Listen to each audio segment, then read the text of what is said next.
ายดีท่านผู้ชมวิดีโอนี้แม่นจะมาอธิบายเกี่ยวกับการแก้ระบบสมผลอยู่ในคณิตศาสตร์ม .3 จะมาอธิบายว่าเนาะระบบสมผลนี่แม่นหยังมีวิธีการแก้แนวใดเนาะแล้วก็มีจักวิธีแก้เนาะก็ต่อทั้งอีกนี้เนาะเอามาทำความเข้าใจเกี่ยวกับความหมายของคำว่าระบบสมผลก่อนเนาะคำว่าระบบสมผลแม่นหยังเนาะแล้วมาเบิ่งคำศัพท์นี้ก่อนเนาะคำว่าสมผลหรือการแก้สมผลหมายถึงหยังเนาะคำว่าการแก้สมผลหรือสมผลหมายถึงการสอกหาค่าตัวหลักที่เฮาบ่ทันรู้เนาะถ้าสมมุติว่าเพิ่นกำหนดให้เป็น x เฮาก็สอกหาค่าของ x ของในตัวหลักในสมผลนั้นน่ะมาเบิ่งเนาะสมมุติว่าเนาะ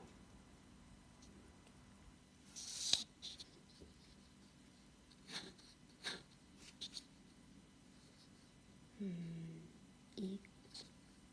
บวก3เท่าให้4เนาะ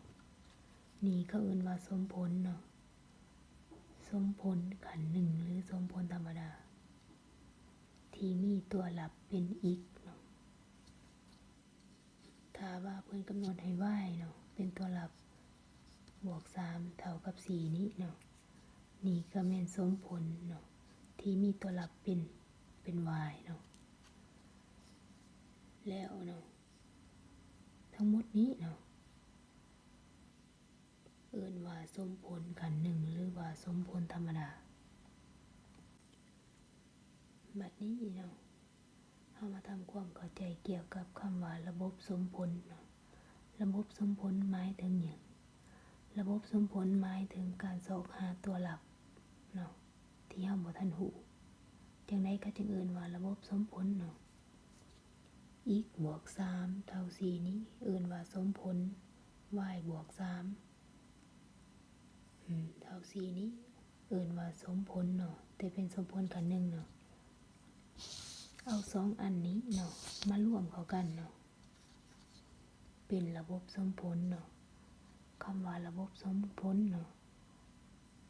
มี2สมผลมารวมเข้ากันเนาะและมี2ตัวหลักเนาะตัวหลักแบบนี้เนาะมี2สมผลมารวมเข้ากันหมายความว่าตัวนี้เป็นสมผล1เนาะ x บวก3เท่า4เป็นสมผล1 y บวก3เท่า4เป็นสมผลที่2เนาะเอามารวมเข้ากันเนาะ2สมผลนี้มารวมเข้ากันเป็นระบบสมผลเนาะการแก้ระบบสมผลนี่มี3วิธีแก้เนาะก็คือ1นี้แม่นวิธีบวกภาษาคณิตเนาะวิธีบวกภาษาคณิต2นี่แม่นวิธีคัดแทนตัวที่3นี้แม่นการนำใส่เส้นแสดงเนาะเข้าในการแก้วิธีหลักๆที่เพิ่นใส่แม่นมี2วิธีก็คือบวกภาษาและคัดแทนเนาะมาเบิ่งวิธีแก้กันเลยเนาะก็คือแก้ด้วยวิธีแบบบวกภาษาคณิตก็ต้องทำอีกนี้แม่นเอาสมผลที่1และสมผลที่2เนี่ยคือสมผล1และสมผล2มาบวกเข้ากันเนาะสิได้หยังนี่บวกเข้ากันแล้วเนาะเอาเขียนคืนก่อนก็ได้เนาะ3อีกลบ y เท่าให้ลบ3 2อีกบวก y เท่าให้ลบ2ตัวนี้เป็นสมผลที่1นี่เป็นสมผลที่2รวมเข้ากันเป็นระบบสมผลเนาะเอาสมผล1กับสมผล2บวกเข้ากันเนาะ3อีกบวกให้2อีกเป็น5อีกเนาะตัวนี้ก็คือลบ y บวกให้ y เนาะออก 0y เนาะหรือว่าออก0เฮาจะบ่เขียนเนาะตัวนี้เท่าไหร่บวกกันเป็นลบ5เนาะหลังจากนั้นเนาะเฮาก็ถอนเอาค่าของอีกตัวนี้อีกตัวนี้เป็นส่วนคูณกับ5เนาะ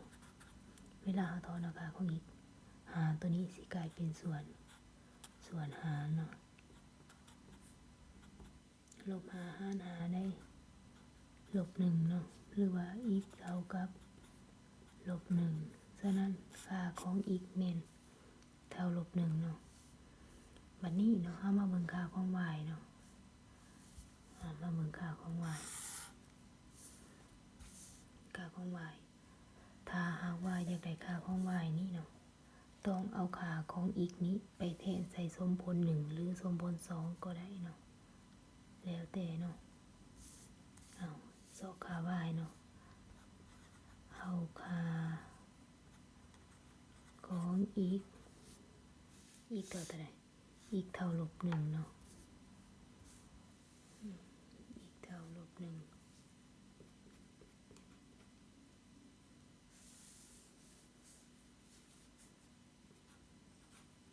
ไปแทนใ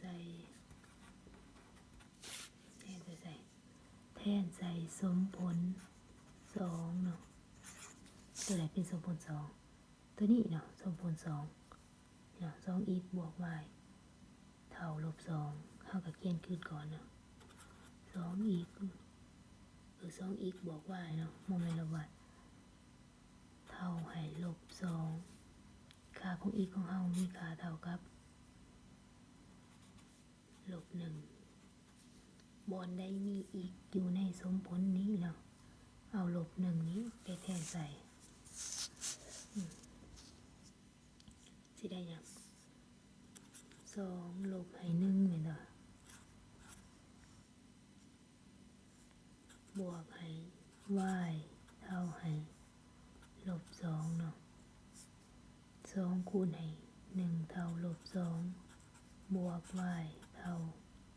ลบสองเนาะหลังจากนั้นถอนเอาค่าของ y เพราะว่าค่าอีกนี้เมนเท่าได้แล้วยังเหลือแต่ค่าของ y นี่จะเท่าไหร่ y เท่าให้ลบสองย้ายตัวนี้มาเป็นบวกสองหลังจากนั้น y เท่ากับศูนย์เนาะเพราะฉะนั้นเท่าได้แล้วค่าของ y x เท่าลบหนึ่ง y เท่าเท่าไหร่ y เท่าศูนย์บัดนี้เนาะเฮาอยากรู้ว่าวิธีแก้ของเฮานี้เนาะใจผลที่เฮาแก้มานี้ถูกหรือบ่เนาะถ้าหากว่าถูกแสดงว่าข้างมือนี้ก็จะเท่ากับลบสามเนาะข้างมือนี้ก็เท่ากับลบสองเนาะออกเลยหมายความว่าเฮากวดคืนนี่เนาะการกวดคืน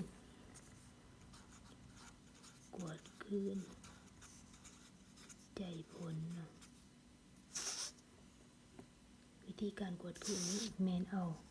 สมผลเบื้องต้นที่เพิ่นให้มาก็คือตัวนี้เนาะสมผลเบื้องต้นที่เพิ่นให้มาเอาค่าของ x เลยเอาค่าของ x และค่าของ y นี้ไปแทนใส่ระบบสมผลเบื้องต้นเนาะระบบสมผลเบื้องต้นของเฮาแม่น 3x ลบ y เท่าให้ลบ3เนาะแล้วก็ 2x บวก y เท่าลบ2นี่เนาะค่า x ของเฮาเท่าไหร่ x เท่าลบ1เนาะ y เท่า0เนาะแบบนี้เนาะเฮาก็เอาตัวใดที่มี x เอาลบ1ไปแทนใส่อยู่ในระบบสมผลนี่เนาะตัวใดมี y อยู่ในระบบสมผลนี้เอาค่าของ y นี้ไปแทนใส่เนาะอยู่นี่บ่ได้มีอีกอยู่วาง 3x นี่เนาะเฮาเขียน3 x ของเฮาเท่าตัวใดเท่าลบ1แสดงว่า3นี้คูณให้ลบ1เนาะ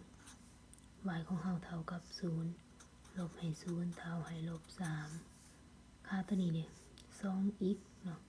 2เฮาเขียนไว้คือเก่าเนาะ x ของเฮาเท่ากับลบ1เนาะบวกให้ y ของเฮาเท่าตัวใดเท่า0เฮาก็เขียน0ใส่เท่าให้ลบ2เนาะนี่เนาะเฮาแทนได้แล้วหลังจากนั้นเฮาก็คูณเข้าเนาะ3คูณให้ลบ1ได้ลบ3ก็ลบให้0บ่เขียนเนาะเอาลบ3เลยตัวนี้เด้ก็ลบ2เนาะเท่าให้เท่าให้ลบ2เนาะแสดงว่าใจผลที่เฮาสอบมานี่แม่นถูกเนาะนี่ใจผล เอามาแทนใส่ระบบสมผลถ้าว่าสองข้างนี้มันออกคือกันเนาะก็คือ-3กับ-3แล้วก็-2กับ-2แสดงว่าใจผลที่เราสอกมานี้แม่นถูกเนาะตัวนี้เป็นใจผลเนาะตัวนี้แม่นเราแทนใส่เอามาเขียน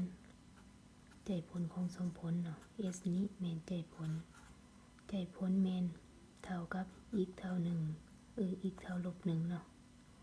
y เท่าเท่าไหร่ y เท่า0เนาะนี่เนาะวิธีการแก้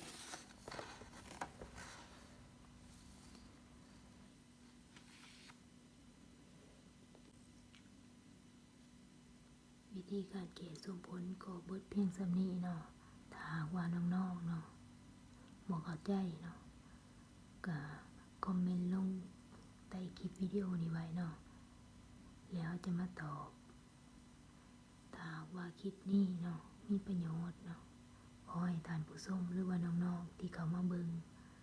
ให้กดไลค์หรือว่ากดแชร์และกดติดตามเนาะเพื่อท่านจะบ่พลาดคลิปวิดีโอครั้งต่อไป